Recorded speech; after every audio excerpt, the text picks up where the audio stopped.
Look at this bunny. Is it real? It's a beautiful bunny.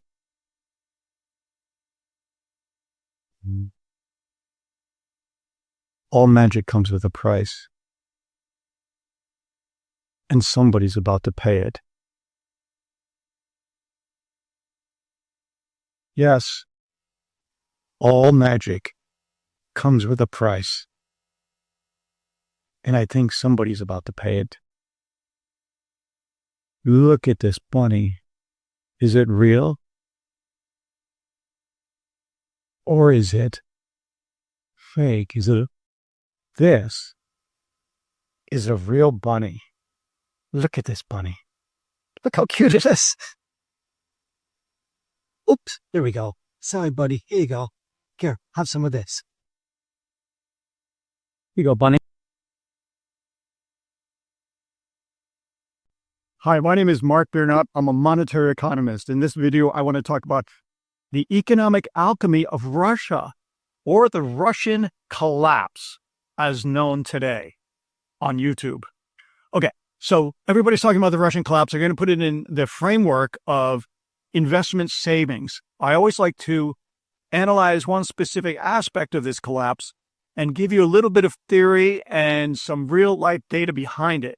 But first, I want to talk about the story of magic.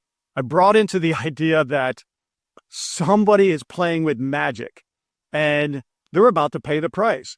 Because, as you know, all magic comes with a price, dearie. And if anybody can tell me where that quote is from, put it in the comments and I'll be impressed. All magic comes with a price, dearie. So who's going to pay that price? We know it's going to be the Tsar of Russia. He's dabbling in magic, economic magic, getting something from nothing. And we know that nothing comes from nothing. The ancient Romans had this adage. And you can even extrapolate that from the Big Bang in the universe. It's debatable about the aspects of it, but nothing comes from nothing. And I'm going to tell you a story about alchemy. Obviously, you saw how I could transform that bunny, that stuffed animal, into a real bunny. And how did it happen?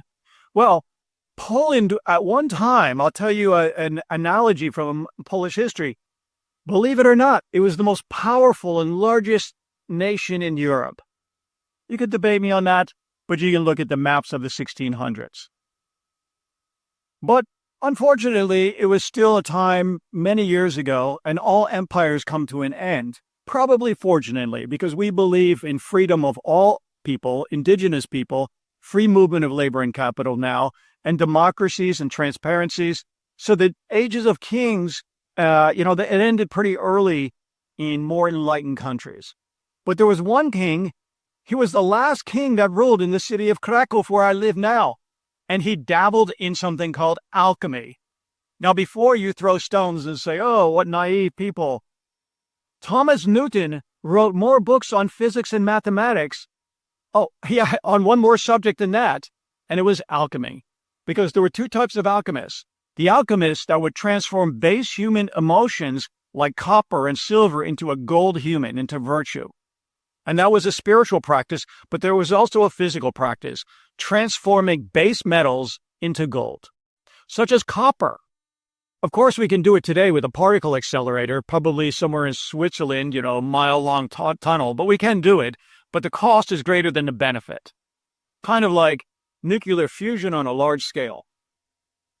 So he was dabbling in alchemy of copper to enrich the kingdom because he wanted to get something for nothing. He burned down like a large portion of the palace, the royal palace. 2 years later, the people basically ejected him. He ran to Warsaw and established a new palace because the renovation on the Wawel Cathedral and the palace in Krakow would be immense. So he moved the capital to Warsaw. Unofficially, until 1918, it became official because the infrastructure was better. But during that time, Krakow, after that alchemistic magical experiment that he was doing, Krakow declined economically and significantly as a city. So I don't want to use this metaphor because that was a great time in Polish history. But anybody that dabbles in alchemy and tries to get something for nothing, like the Tsar of Russia is doing now in a much, much, much darker way. The King of Poland was just trying to make riches for the people. The Tsar of Russia is running a feudalistic, organization, a syndicate.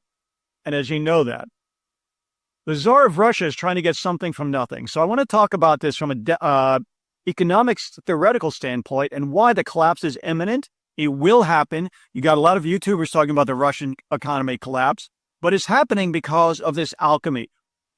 What he's doing is investments and savings always need to be aligned ex post. It's an identity. It's almost non-debatable. There's ex-ante before the history unfolds and ex post after the history unfolds. And investors and savers, for every investor that invests $1, they need to have a saver to support that. Obviously, in a banking system which uses leverage and credit, it's not a one-to-one correlation. That's the dream of monetary economists like me under the classical gold standard, or 100% reserve requirement. But that's not going to happen because of various things. But at least you have some sort of dependency on investment and savings in some way. There are savers who voluntarily put their money into a bank and investors who use those funds to invest, albeit even though it's leveraged. In Russia, that mechanism is collapsed. It's broken down.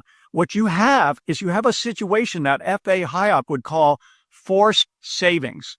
Murray Rothbard talked about this. You can Google forced savings. Forced savings is when there is an investment, but the savers do it involuntarily. They have to crush consumption, crush consumer choice. Under communism, like I say, the stores had two things in it, vinegar and this sweet drink called orangeada. No consumer choice. But, the little old lady with the certificate, government certificate, the ration card, she'd be very nice and smiling, but there'd be nothing on the shelf. Today, we have a proliferation of consumer goods. It's almost too many choices. You don't even know what to grab. So in Russia, consumer choice is being squelched because of this thing called forced saving. Yes, they can say, we are Russian, we can still eat potatoes. Even that's going to go away. And I'll talk about that in another video. But you also have an extraction of producer surplus and consumer surplus, which makes it a poorer country as a whole. So what does this mean for the Russian economy that we have forced savings like a feudalistic economy? What it means, besides a lack of choice, lack of free movement of labor and capital, year to year, this is according to the Moscow Times, 58% of loans and debt have increased, 58% of non-performing loans. Can you imagine if that was on Wall Street, what gyrations it would spark? 58% increase year to year. Okay. Kotyatkov, the labor minister, is calling for an 11 million person, or we should say serf, labor shortage in Russia now. You can look that up. 11 million people.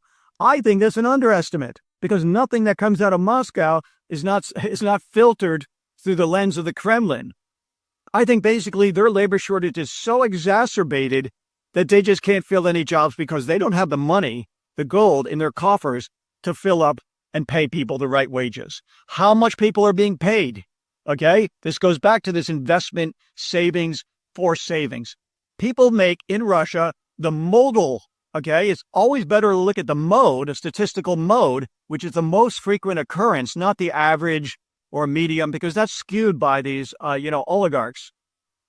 The mode is 368 euros a month. Can you live on that if you want to buy computers and cell phones and all the things? And they say, oh, yeah, we have a different system. Not a different system. Okay, you're not going to have enough money for food there. If the statistical mode, as of today, is 368 euros a month, and I quote it in euros because the dollar's so sideways, it's not a really good stable currency to benchmark it against. If that's the truth, I think this alchemy is already burning down the house of Russia. And it never ends well for the person doing it. I mean, think of the Tsar in 1917. What happened to that? What's going to happen to the Tsar today? Not by me calling it, not by me desiring it. It's just some endogenous, spontaneous event that usually occurs, because I wish no ill will on anybody, peace and love, that will start to erode the House of Russia, because investment does not equal savings ex ante okay? And the only way they can do it is do this idea. You can look up forced savings, and that's the spark that exacerbates the collapse in Russia. It can't be sustained. Initially, they can tax. Initially, they have a wealth reserve fund. But once that's exhausted, and we can talk about sanctions increasing and oil prices, but it's really this microeconomic idea that there are the investment being, not private investment, of course, but the extraction of wealth for the destruction of capital, called the Ukrainian-Russian War, started 100% by Moscow. So hold on and watch this prize for magic unfold. It's coming to a theater near you. Grab the popcorn. It's going to be great to watch. Great to be back here. My name is Mark Biernat. I'm a monetary economist. Have a beautiful day. Thank you very much.